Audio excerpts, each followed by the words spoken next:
Hello and welcome to Practical Intuition with Kay. This is the show where we are always working to help you create what you would like to bring about in your life and not what somebody else tells you you should or thinks that you should, but what do you really want, right? Like is the reason for this show's existence. And I'm glad you're here. If you're here, then you must want that. That must be, I hope that's something you're interested in hearing about because that's what we do here. I am Kay. Oh my goodness. I think of myself primarily as a good listener. I'm a coach. I'm also an artist and an adventurer, most recently an author. And what I wanted to bring to you today was the experience that I have had of going on my first ever in-person book tour. And I think I've got a couple of things that some ways that I learned about myself and some things that I learned about myself. And I really would want to start off with, I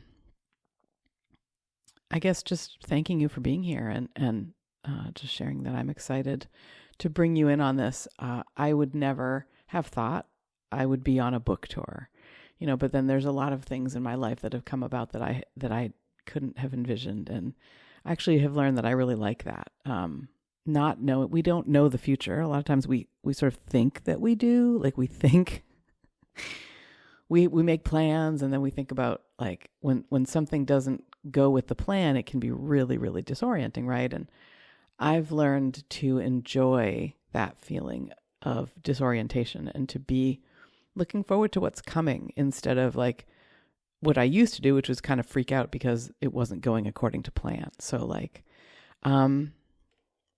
this whole thing has really been an experiment in that. In fact, I would even say that having written a book, I've written books before.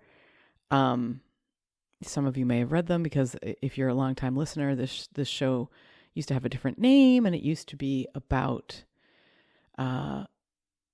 helping parents of young children stop things or not stop, but support through temper tantrums, or get through the potty training experience still alive with your child still alive on the other end, right? And I wrote a couple of books that were for those parents. And I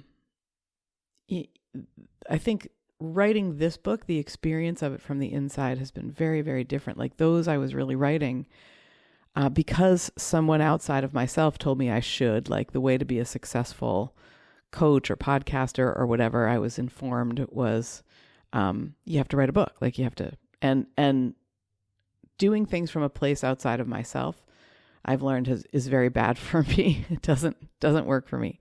So to be able to kind of put that down for years, I was like, I don't write books. I'm not an author anymore. I put that away and I set that aside. And but it's funny, the things that happen. I didn't really set it aside. I only told myself that I was setting it aside. And instead of writing, quote, a book, I started writing other things. I started sharing out into the socials some of my experiences and some of the reflections that I was having on my experiences.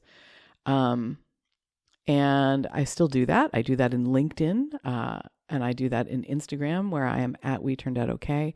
To some extent in Facebook, but I find Facebook really challenging because there's more than sort of one location. So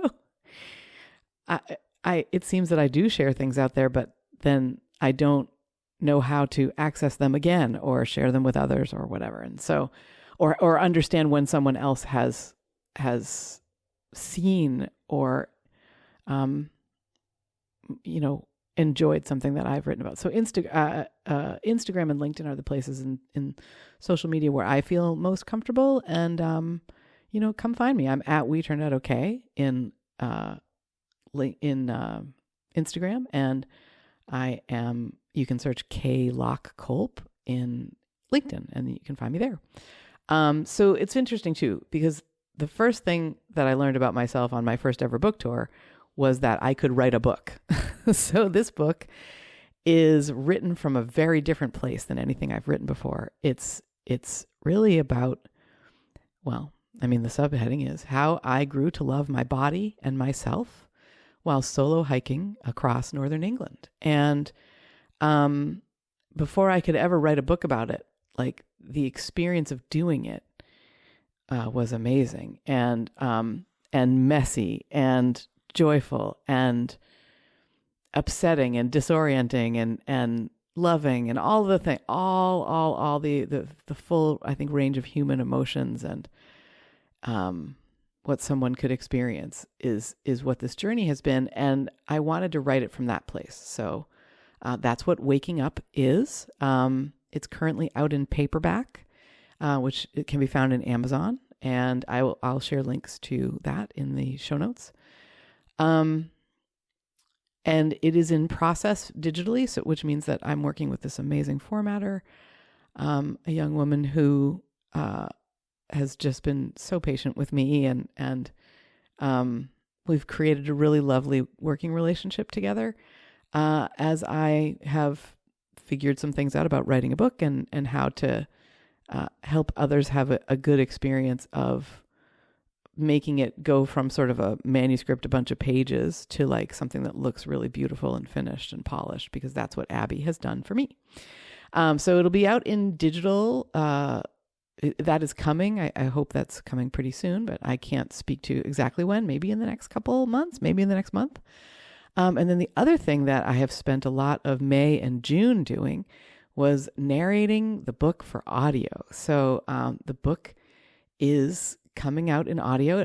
I've done my part now. The narration is done. And now the amazing engineers at this incredible studio where I had the opportunity to record, they have the book. They are doing the mixing of it and the sort of quality control listening and the curiosities about like, is this what we want? Like, is this project, the sort of the fullest expression of Kay and of Kay's story?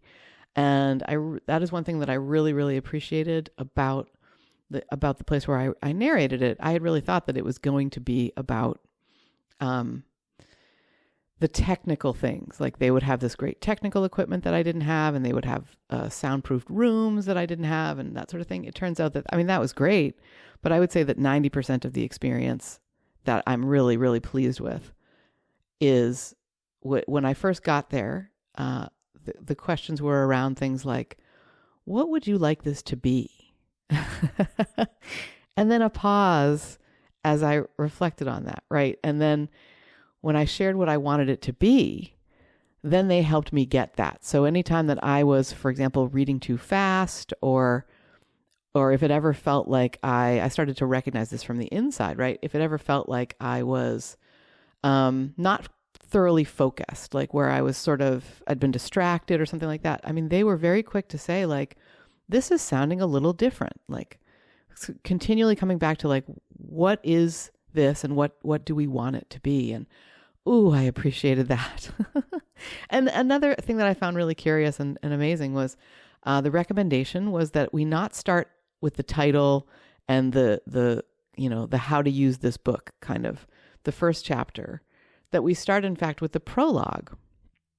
And then at the end, when we're wrapping up the recording and the narration, what we did in fact, was to go back and record the name of the book, the subheading of the book, who wrote it, who narrated it, who wrote the foreword, and the how to use this book, like sections.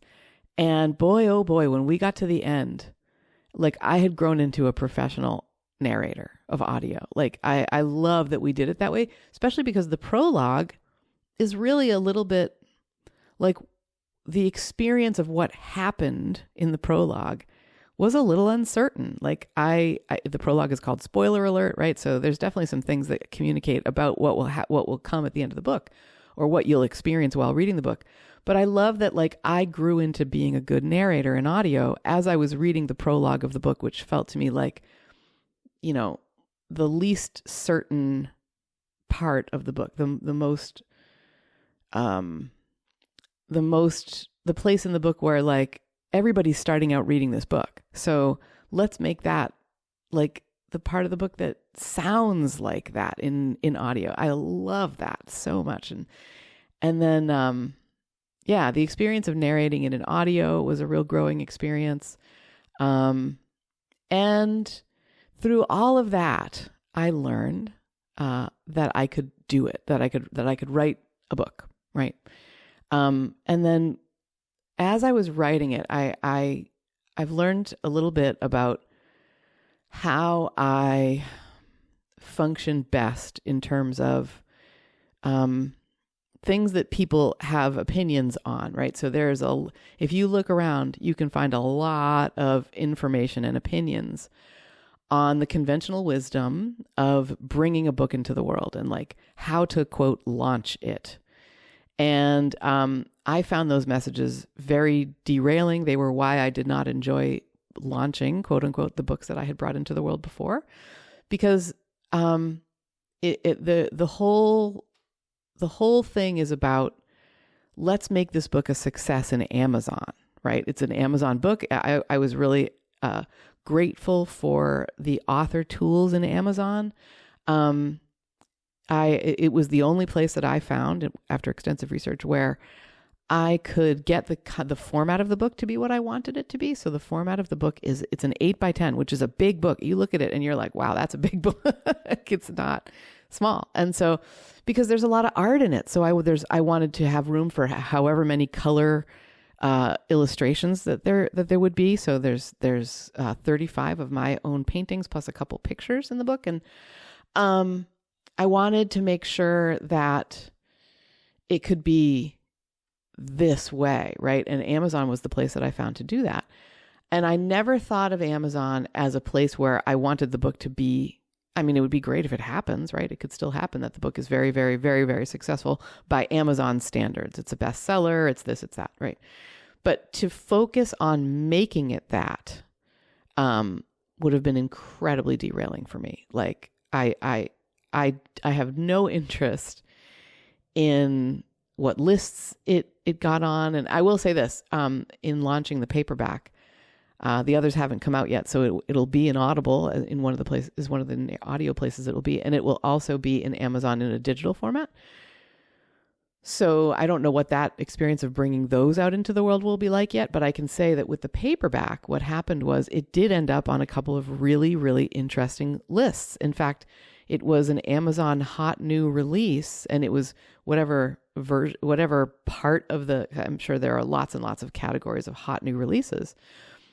My book reached number 2 on a hot new release list. It was right next to a Rick Steves book. And I was like, I mean, in the days where that was happening, I was like, this is amazing. Like I shared about it out into the socials, and I really enjoyed that experience. And I noticed that I needed to check myself because I would feel bad if it slipped, for example, back down to 3rd or something like that, like that I was doing something wrong. And that is, those feelings are in the past have been very, very derailing for me. So, and in fact, I got to meet part of this book tour has been meeting people in person that I've only known virtually. And I've known these people virtually for probably three years now, maybe even a little bit more, 3.5 years, something like that.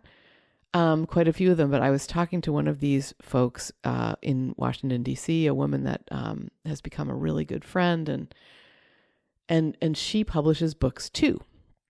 So she publishes books, anthologies, and so that maybe she's got a story in each of these anthologies, but really primarily what she's doing is holding space for others to share their stories, which is absolutely amazing. And when we spoke about as we talked, like we talked for hours one day. Oh my gosh, it was just the most amazing experience. What we were agreeing on, I'd never heard anyone say it quite this way, was that the way that she said it is she doesn't utilize Amazon with the thinking that every book that comes out is going to be some bestseller in Amazon.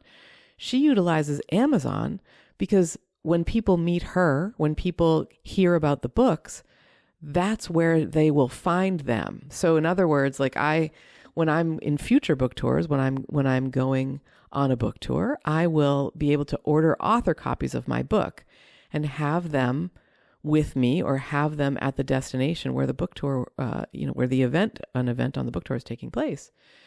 And the value of that isn't that it's a bestseller in Amazon. The value of that is that the people who are really coming to experience an event, right, for themselves that I am speaking at, can have access to the book if they want it, right? Like it's a hugely different mindset, and I think it's really representative of how I've grown, because I used to think that you had to do it this one way, and that the only way to have a quote successful book was to make it be successful in Amazon. Like if it didn't reach some level of bestsellerness, then it somehow wasn't a worthy book. And I think there's something like 200,000 books in Amazon, something like that, I think.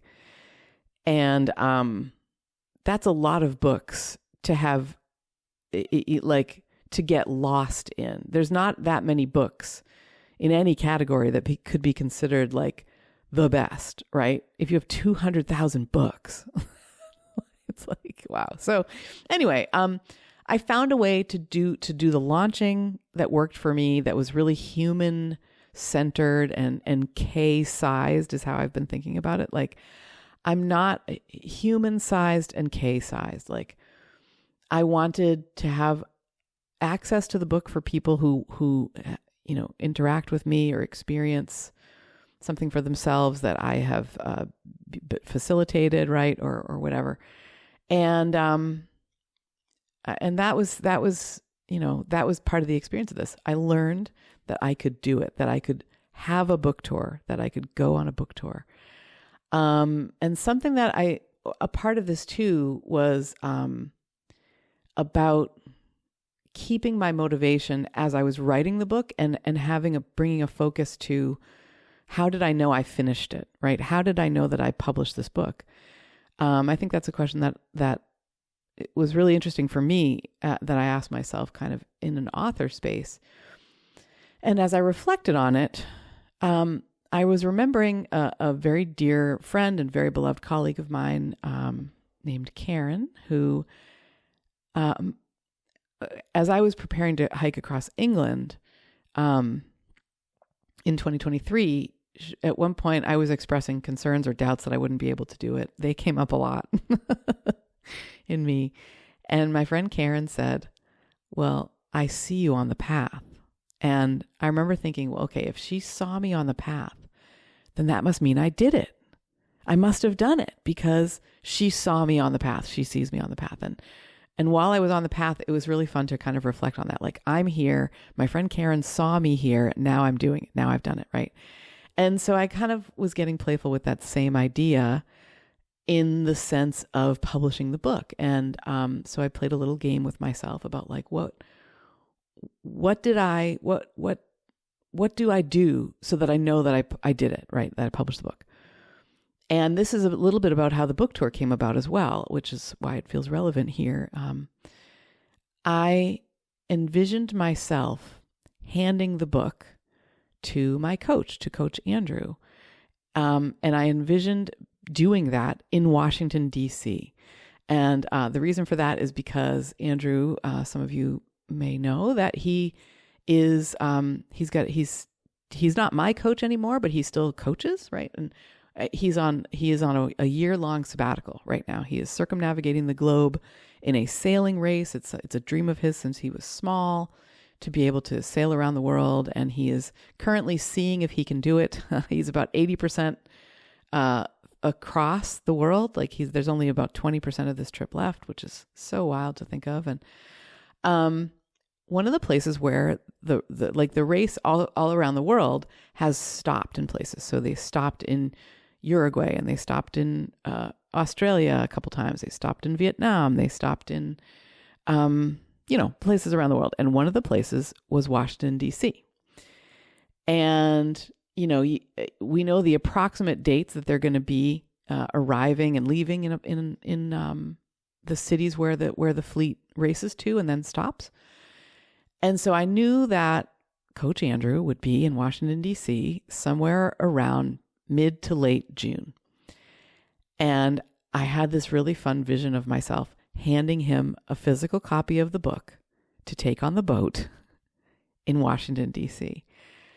And y'all, that happened this past weekend.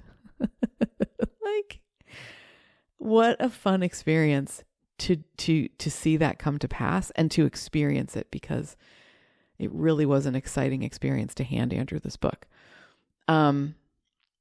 He is in it. He's kind of a character in it because it's a memoir, and I wanted it to be about, I wanted to really share what this experience of life was like for me as I was growing into the person who could not only cross England, solo hike across England, but who could keep the changes that I had wanted to keep in integrating back into my life. And Andrew was so incredibly helpful for all of that. And like, I wanted to share the ups and downs of it all, like for myself. I share in the book about I call it the day I decided to live, which really was a day that I considered taking my own life, because I didn't know how to create the opportunity to go and hike across England, and I'd never wanted anything more for myself. And there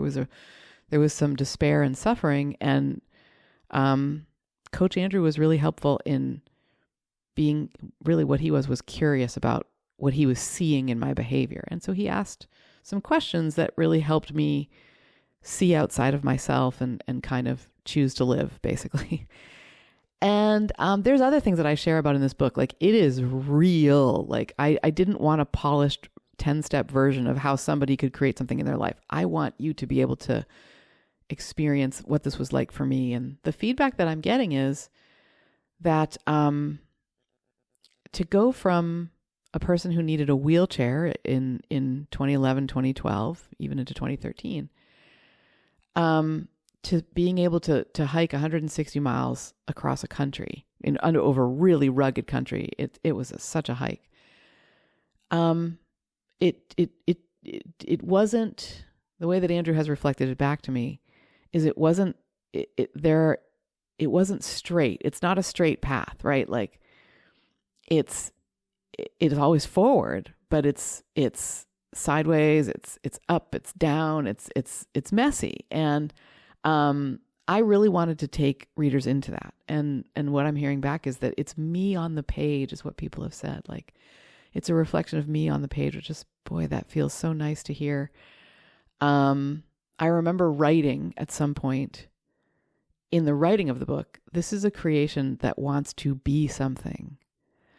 And all I'm doing is helping it do that. So like, to be able to kind of put the pressure off of myself and just letting this be what it naturally wanted to be. And what's come about is me on the page. And then on the book tour, I handed the book to Coach Andrew in Washington, D.C. And it's funny. I'm on the tail end of this book tour now. I'm not at home. What I'm doing now is I took several days of a solo retreat for myself. Like, I booked a place to stay where I'm extremely close to nature, where I have the choice of engaging with folks or not. And I couldn't have even said that I needed this, except somewhere in my intuition was telling me, like, make sure you give yourself some quiet time at the end of all of this fun, because you might need that. And oh boy, have I needed this. So it's really the first time in all these months that I've had the opportunity to really reflect on what am I learning, and I'm excited too, because I'm bringing that to you, right, which is really kind of fun. So so the first thing that I learned was that I could do it. I could write a book that felt great to write, that felt very natural to bring into the world, that was not about the first 24 hours that this book was in existence, but that instead is, I see this book as genuinely as a passport. And I'm excited to see where it takes me over time. Like, it was never going to be about how well did it do in Amazon in the first 24 hours. And it's much, much more about connecting with people and hearing about their experiences, not just through reading my book, but like in their own lives. That's what this book is creating for me. And oh, that feels amazing. So I learned that I could do it. Yay. The second thing I learned is that an experience that someone has when they come to an event that is based on me or my book isn't about me. It's about them, right? I used to sort of the way that I had been thinking of it, and I think I've sort of gained an awareness to understand that this is not accurate. So the way that I used to think of it was, oh my gosh, I'm so grateful to these people who paid to hear me, right? Hear me, ... Hear me facilitate, hear me tell a story. No. That's not why they were there. People come to events like this. This is what I've really come to see and experience on the book tour is they were really there, and they are really there to have an experience of their own for themselves. And something in what I've written or what is shared about the event is helping them see, oh, here's an experience I would like to enjoy. You know, this sounds really interesting to me. I'm going to go and be there for that. And so if I'm asking, why are they here? Why is someone here? I started saying, like, I'm not really a podium person. Like, I don't want to stand at a lectern and tell people. I want to hear from people. So one of the most joyful parts of the events was hearing people's questions for me, and people sharing. We played some games. Like I really enjoy games where people can just see things in different ways, or experience different energies, or play an exhilarating game that feels like, oh, okay, here we're doing this. You know what I mean? And the way that people shared for themselves about what was happening for them in a game, or sharing stories after a game about their experience, was so amazing to me. Like, I loved hearing their experiences and being able to celebrate or ask questions, be curious about what that experience was for them. And to hear what people would like to create in their own lives. I remember one of the events was at a 55 plus community, a community of homes for people who are 55 and over. And there were the folks there were so open to, they were so moved within themselves to hear my story, and then to be able to share about their own experiences. Like, you know, I was hearing from people who have done remarkable things for themselves, and people who are curious about the movement across life and across time. You know, we got to talking about the sandwich generation, which you know, for anyone listening, if you don't know what that is, the way that I've heard it said is, there can be a point in our lives where we feel really stuck or sandwiched between those who we are raising, or, you know, the communities that we're in where we're sort of like raising children, for example, or if we're feeling responsible for younger people in our lives, and then also responsible for older people in our lives, like our parents, and how to balance that. And these are folks who, a lot of them were once a part of the sandwich generation and are now a part of the generation experiencing their children as the sandwich generation, or like what's happening for them now is we got to talking a lot about the ability to accept support for them, because they don't want to be a burden. They don't want to have to ask their children to do things for them that don't feel that they wish they could still do themselves, maybe, you know. But then there are questions about how to keep the independence. One gentleman told a story about something that he would really like to do that involved an address on a wooden chest that his father had brought home from World War II. And the address is a China address. And this older gentleman is like, I'm going to get there. Like, that's what I want to do. And, it was just this wonderful range of stories and hearing from people. And that happened on every event. And that, in fact, it's even happened last night. I was sitting in a restaurant, and the person I was with, I was a little bit earlier than them. So I got to talking with some of the people around me, and like, they were curious about, I've got these little tiny paintings that have it's a variety of paintings. Each one is an individual painting from the book. One of the paintings that was included in the book, and on the back is like my name and the name of the book and my website, so people can find me if they would like. But what's been really fun about these is I think there's like 30 different pictures or something like that. And so someone could choose a little piece of my art on like a 2-inch square card to take with them. And so, I shared that with some of the folks around me. I invited them to choose a little tiny painting, on a card. And then one of them went and looked up my website. And so we got to talking about, like, and it's fun too. It was really fun too, because dinner was unfolding for my friend and I. And, this other one other person, is a couple of other people were sort of like, we're looking at your website and we're just amazed. And like, they asked me to sign my business card. And one way of thinking about these little paintings is as business cards, right? So the back of it really does kind of have the look of a business card. So they asked me to sign this little painting that I had made, and the little card that had my painting on it. And I mean, all of this it's not about my experience when someone is in front of me. It's about their experience, and how the ability to be able to shape that experience for them so that they're seeing what's possible for them. Oh my gosh, is amazing. Like, this has been what a gift for me. For me, it's a gift. And I think they would say that it was a gift for them. In fact, I have heard from people that it is, but it's a gift for me, right? It's very symbiotic. So that's number 2. I learned that someone's experience really is about them, and why are they here? Why are they here? Whatever that event is. The third one is, I learned that the world does not end if I do not, for example, publish this podcast or my weekly letter on time. I learned to feel grace on that. And this is really huge learning for me.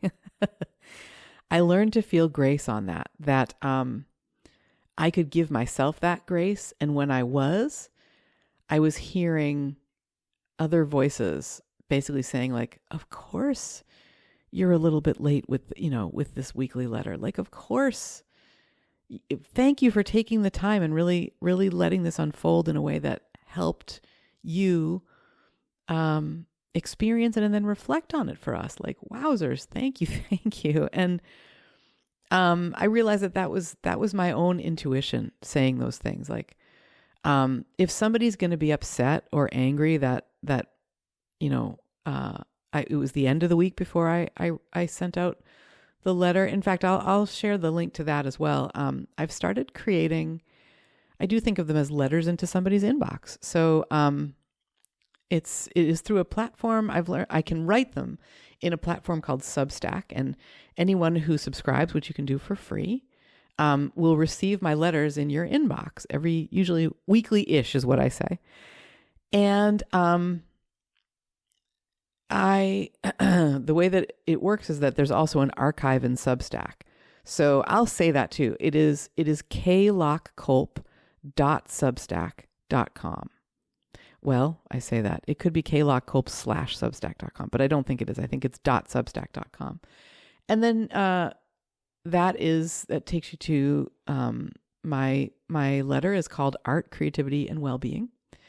And I learned that giving myself grace on that like accepting that if someone's going to be upset that I didn't get, for example, this podcast episode out on time or my letter out on time, I could let that go, because again, that is much more about them than it is about me. And the people who, like, I know I would give grace for someone who said, I apologize, I wanted this out earlier and it just hasn't been able to happen. So, that's what I'm saying to you. Like, I really enjoy publishing this podcast. I enjoy having it out usually in the first couple weeks of the month. But that wasn't possible this month. And thank you for the grace on that. And I could feel that by giving grace for myself too. So yeah, I learned that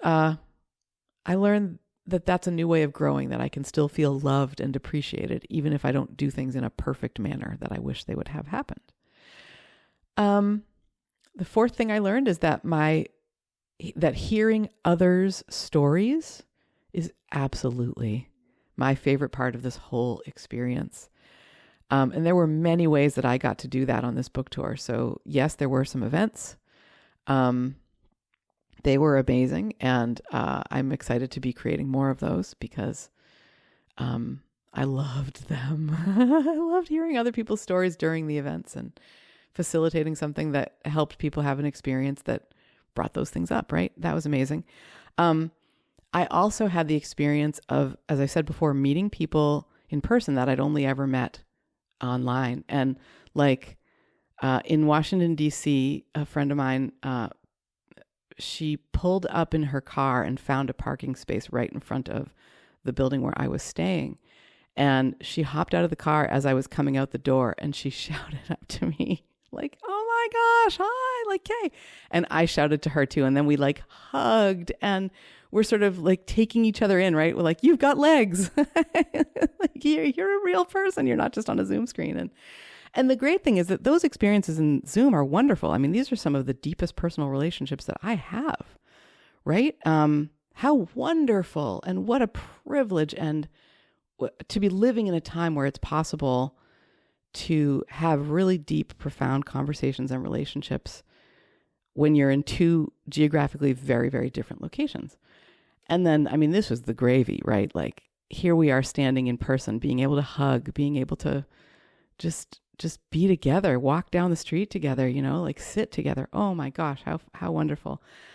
And hearing others' stories was a huge part of that. Like, I got to do that with lots of people on this trip. In fact, in one instance, I was able to be super helpful for someone who had just a few weeks prior had a real event happen in their life that they thought that being with me was going to be able to give them a lot of, because we talked about maybe I wouldn't be able to do this event, or maybe I wouldn't be able to stay with them, and I wanted to give them that space. And what they said was, "You know what?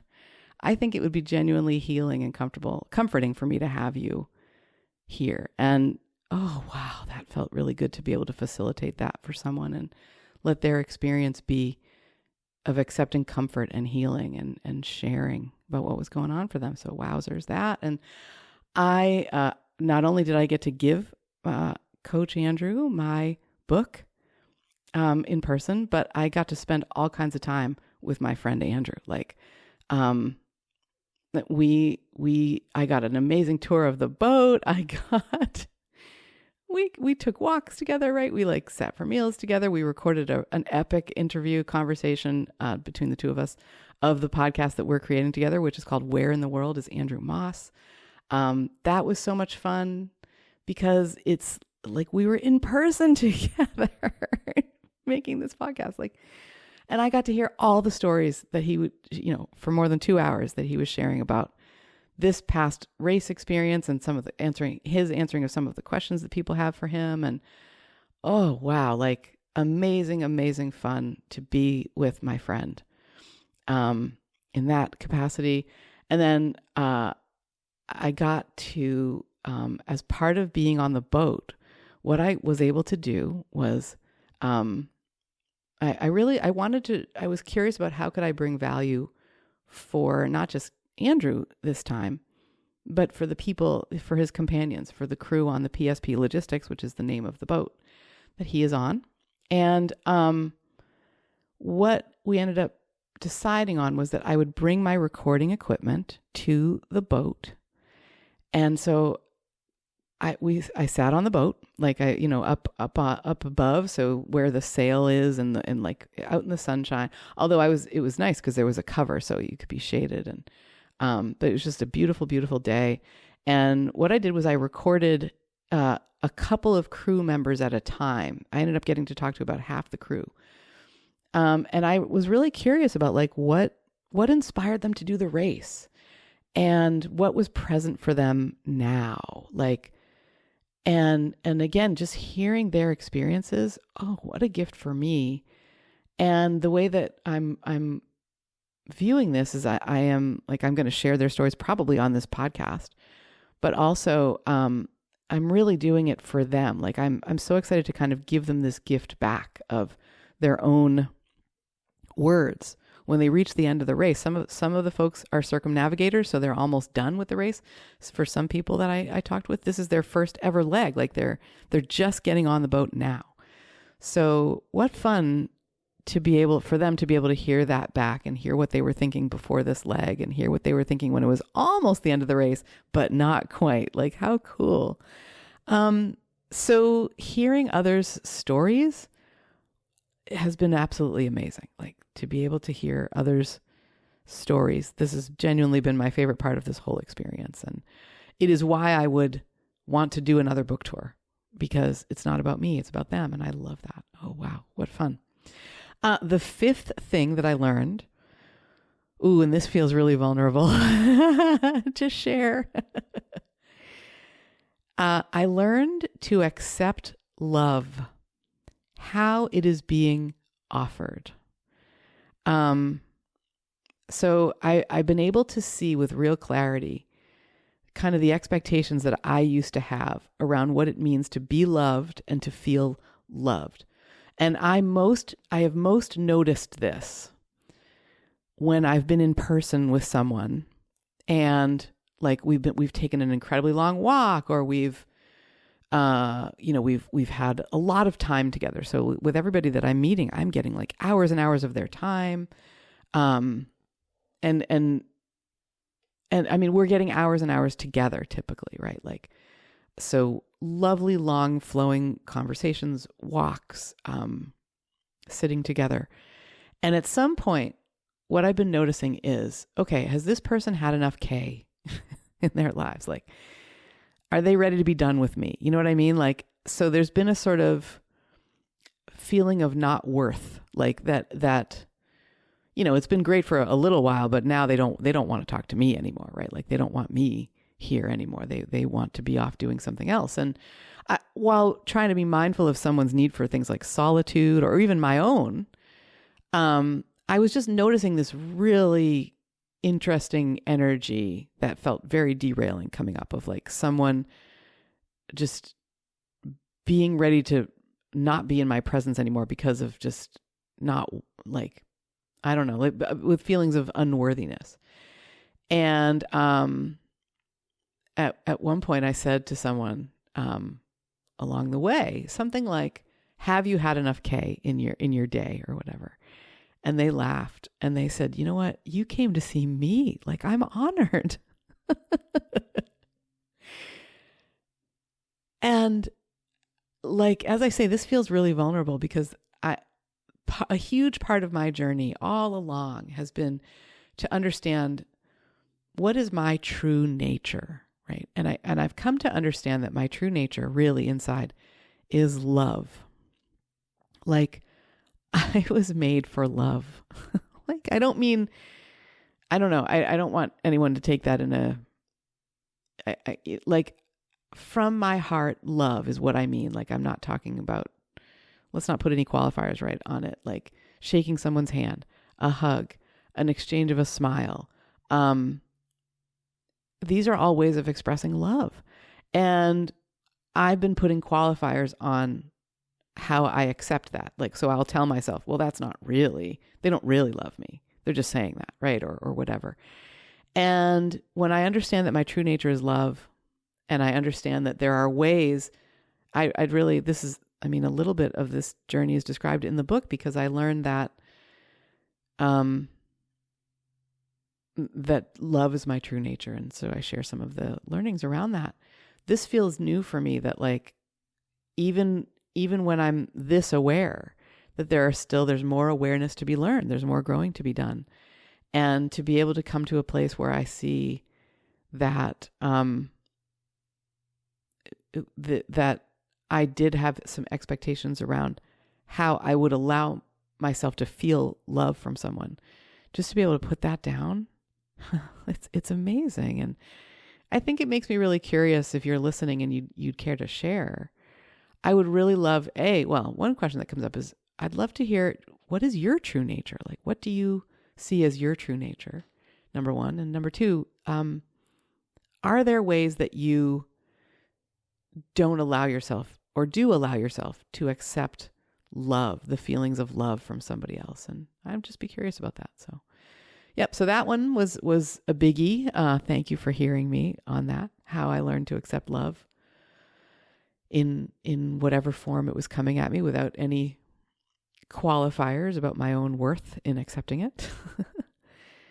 And then the sixth one is the loudness that comes when I'm hearing people and how much they really, really love the book and how transformative they feel that my book is for them. I've been noticing that praise feels a lot like censure. Like it feels like it's as loud when someone is like, this is the most amazing book and I'm really inspired by you, as it is when if someone were to say, like, I hated this book and, 1 star, boo, kind of a thing. And no one has said those things, right? So I don't know that that's true, but I imagine that the loudness would be pretty similar. There's a lot of clanging inside me when I'm hearing that. And I've become much better at setting that aside, because the truth is that's another way of being outside myself, like in understanding this is someone else's, really being present and being able to hear someone else's expression of what they enjoyed about my book is, again, it's not about me, it's their experience. And very often what follows lots of expressions of enjoyment or admiration about my book is a story that they have for themselves. Oh, it's amazing being able to really witness other people's experiences. It seems like this is the key to a lot of my own well-being. It's never about me. I think actually Coach Ted Lasso says that. If you've ever seen the show Ted Lasso, all along he kind of says, yeah, but this isn't about me. And it's really fun to learn that. Like, it's about you and the joy of hearing you, right? So yeah, I setting that aside and realizing that, like, I can just enjoy the experience of someone sharing their experience of something that I've written or said for themselves. And then what comes after that is very often expressions of and stories about what's going on for them, which is like amazing. So that's 6. There are 9, by the way, so we're getting there. The 7th thing I learned about myself on my book tour was I was reminded, like I sort of relearned the importance of serendipity. A lot of things about the mechanics of doing something like this, so driving for 6 or 8 hours in a day, arriving somewhere, trying to figure out where to park and how to get into the place where I'm staying, or all the questions that I was having about arrival and unpacking and what if something goes wrong and those sorts of things. I discovered that, like, when I was just really present and allowing things to just be open, when I didn't have any expectations about how it might be. Instead, I was just sort of, now we're arriving in Washington, D.C. and oh my gosh, there's a parking space here. Can I park on the left side can I parallel park to the left? Why, yes, I can. But also that serendipity very often for me means experiences or connections that I could never have anticipated. And it is so joyful. Like, serendipity is so joyful. And there was one particular day on the retreat end. So on this end, just yesterday, I was having a conversation with myself. So I got here, and I realized I was doing a lot of great things for self-care.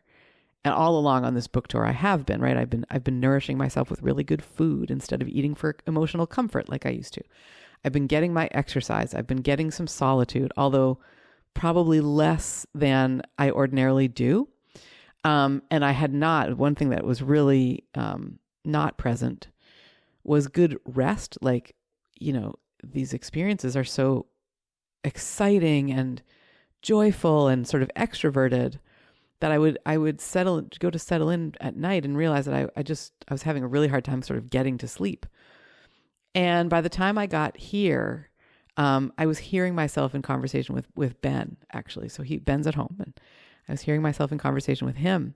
And I was complaining about my back being sore from the trip up and all the time I spent in the car. And I never complain. Like I really, my default now is to be incredibly grateful for the opportunity to do what I'm doing and to keep my attention on the blessing to be able to do it. Right. And so I heard that. And at one point I was like, okay, I need to get to bed. Like it is time for me to just go get some rest. And Ben sort of reflected that a little later. And he said something like, you were right. I think it is definitely time for you to go to sleep. And so I got up yesterday morning and it all just really landed on me. And I was able to be present with these big, huge emotions. So yesterday there was a lot of crying because I don't see crying as less than or like I'm in need of being rescued or something like that. To me, when I'm feeling emotional enough to cry, it means that I'm experiencing emotions. And so I've learned that it's really best to just let them come through. And, I'm saying that now with a lilt of joy in my voice. It's really disorienting and pretty uncomfortable when it's happening, but that's okay because I know now that it's going to get me. There's some fear maybe around what I'm experiencing, but being able to sit with that and let it dissipate always, always, always means that there's a lesson on the other side of that, or there's something joyful that I can now access that I couldn't before. And yesterday, one of the things that I experienced that I'd sort of gotten a little bit away from, just even only if only in the previous 24 hours, was serendipity. So, being open to serendipity yesterday meant, in my own time, when I felt really ready, even though that meant that it was like 90 degrees in the middle of the day or whatever, I got out on the Appalachian Trail and I went on a beautiful hike that took me up to a place called Cat Rocks. And when I got to Cat Rocks, I sat and made a couple of paintings. I did some stretching. I ate a lunch that I had prepared back here, like just a cheese sandwich. And I ate cheese sandwiches. I had like 20 cheese sandwiches across England because every day I would get a bagged lunch, and pretty much every day that was what they were. So I love, like, they were all different. I mean, I loved it so much. So sometimes when I'm going on a hike, I'll just make myself a cheese sandwich, and I love it. And I had all these incredible experiences, right? Like just the joy of being in the hiking space and putting my boots on and lacing them up, and just what I'm seeing and hearing, the birds and the trees, and it was awesome. And I met a couple who were through hiking the Appalachian Trail while I was on the hike, and we ended up just being in conversation. We hiked a little bit together, and I was able to be helpful for them in getting to the place where they were going to stay the night because they were going to get off the trail for the night, and I could do that for them, like. So then we had even more conversation. Oh gosh, that was amazing. And then I get back to where I'm staying, and it turns out that there are some connections where I'm staying with a friend of mine. Like, it's such a small world is really what happened. And so so I was sharing with my host a painting I'd made at 5:15 yesterday morning of the sunrise, and they really just loved seeing that. And we talked a little bit about art and photography and all kinds of fun stuff. And then, so that felt very serendipitous. And not in every place have I even met the host that I'm staying with, right? Like that's how, and I love that. I love when a host is accessible when I want that, but also that they would give you your privacy. That feels really great too. So some serendipity in being in these conversations. And then as I was driving to the place where I was going to eat dinner with my friend, I saw the thru hikers that I had given a lift on their way to where they were going to spend the night. Like they were setting up in a park in town. And like we recognize each other. So I'm waving at them as I'm going by and they're waving at me. I was like, that's awesome. I got to see them again. And I sit down in the restaurant and I was a little bit early and I got to talking with these two folks. I think I shared about them a little bit before. In fact, I even shared with more than just those two folks, but like I was able to give away some of these little paintings and have people invite people to choose which one they would want. And people chose for very specific reasons, which I love. So there's a painting of a pine tree in the book. And somebody chose that and they were thrilled because pines really resonate with them. Like pine trees are very special trees for them. And it just, like the conversations, the connections, the enjoyment, like to me, that's what serendipity means. And just yesterday, in fact, I remember being on the Appalachian Trail and saying, I wonder what serendipity will open up for me today. And like, it was nuts and amazing. And then, the serendipity of coming back to this beautiful place where I'm staying and being able to have a great night's sleep and, and hearing the birds and the peepers. And I sat outside last night for a little while before we had this wicked, awesome downpour, which was really fun. And yeah, I think for me, serendipity and wonder are like the best feelings or the feelings that I am having when really fun things are happening. Maybe that's how I'll say it. And so, yeah, that's awesome. That's what I learned about myself in this respect is that serendipity and being open to it means a really, really fun book tour and life. So number 8 is I learned about myself what it means to be a deeply spiritual person and connecting with others on that. So I found this one really, really interesting because there was a time when hold on, I'm going to take a quick sip of water. Thank you. So there was a time when I was really caught up in the feelings that I'd had of the way that religion showed up for me as I was growing up, and how a lot of my adult life has been kind of rebelling against those feelings. And of course, when you're rebelling against something, when you're kicking out at something, you're focused on it, right? And this trip has really shown me how I've been able to put that down. So the feelings that I had growing up in a spiritual sense, or I will say that in a spirit of not being loved, of being judged, right? Like that was what, when I reflect on my own experience, and I'm not saying that this is true for anyone else. And I think it's really important to share that, right? Because like we all have our own experiences. And so if you've had a spiritual experience or you are having one that feels good, thank goodness for that for you, right? Like I love that. And my own journey has been a little bit different. I spent a lot of my life feeling unloved and unworthy and judged and ashamed, just of me, right? And part of the journey of these last few years of waking up has really been of understanding my own self and my own spirituality. And what that's done, what putting aside the negatives has done, is allowed me to just enjoy my own connection with spirit, with what's in my heart, with myself, and with the wider universe. And it's amazing, right?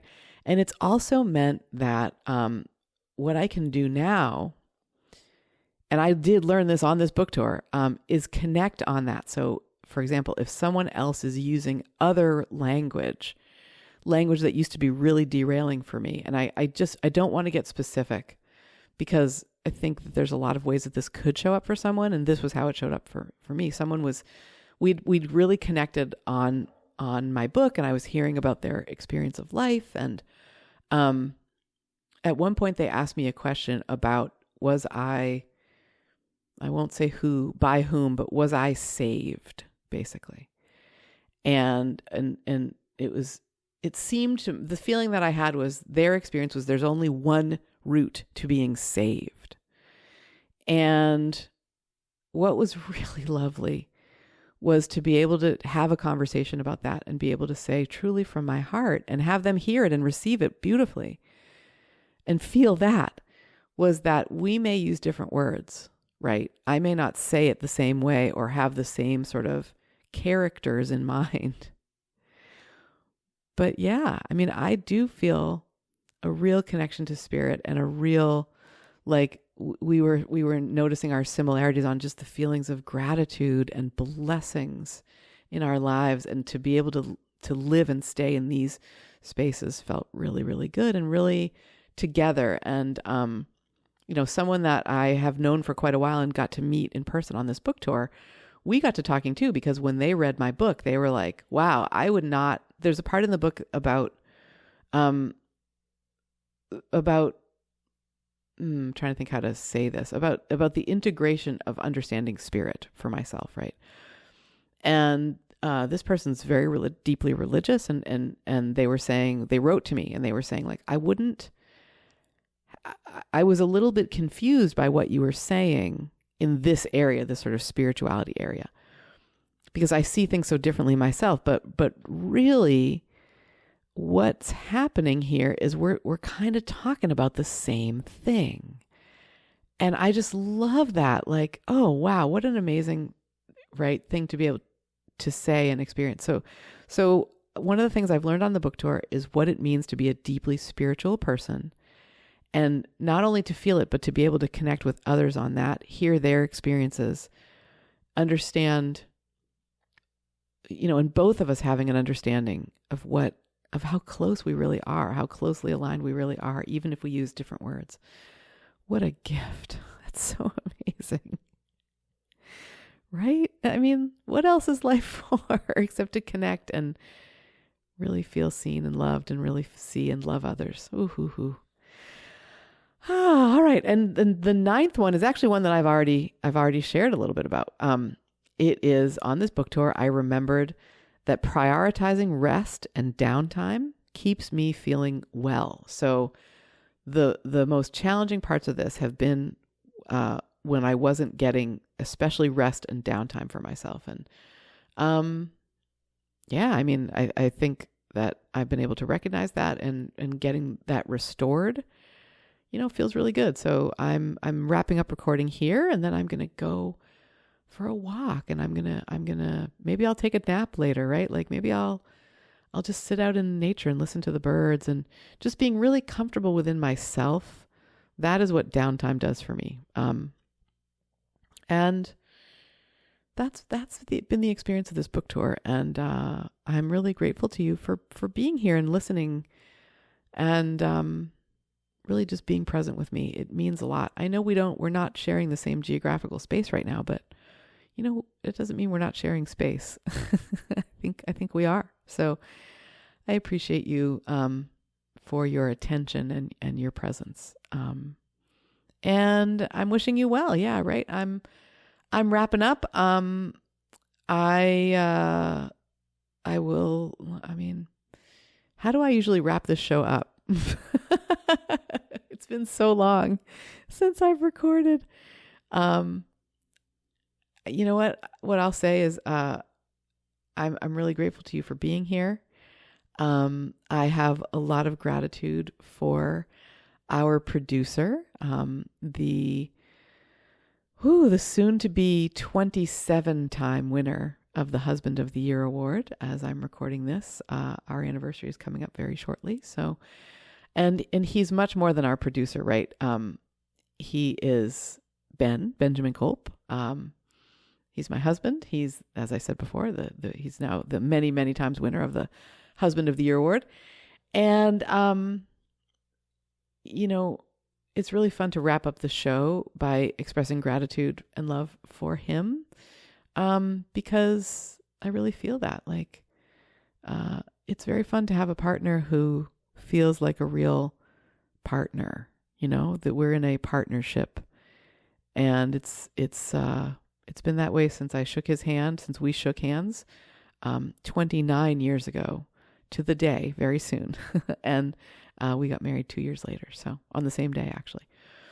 And yeah, thank you, Ben, for being present and being in my life and being you. And returning to you listening, thank you very much for being along with me. I'm going to place as many links as I can think of that I've shared about in the show notes. So if you're interested and curious about reading more about the book, that'll be there. I spoke about Instagram and LinkedIn, so I will do my darndest to remember to put them in here. If you'd like to receive a letter from me in your inbox weekly-ish, more or less weekly, it's free. And there are paid levels. Like you if you'd like to support me in the writing, that's amazing. And you don't have to, right? Like the support comes when you say, yes, please, I would like to accept this. I would like your letters in my inbox. That feels very, very supportive of my work too. And that is, I'll put the link in here. It's a Substack. Substack is the platform that does this, and mine is called Art, Creativity, and Wellbeing. I believe you can find it at klockkolp.substack.com. And I think lastly, what I'll say is, if you have thoughts on what I've been sharing, or if you have a story to share around what I've been sharing, please get in touch with me. I would love to hear from you. I'm curious your experience of life. At the beginning of the show, we talked about how what we do here is we help someone envision what they'd like to create for themselves and go after that. And I'd love to hear about that if you've got anything to say. So thank you very much for being along on this ride with me. I'm wishing you well from my heart, and I will see you next time.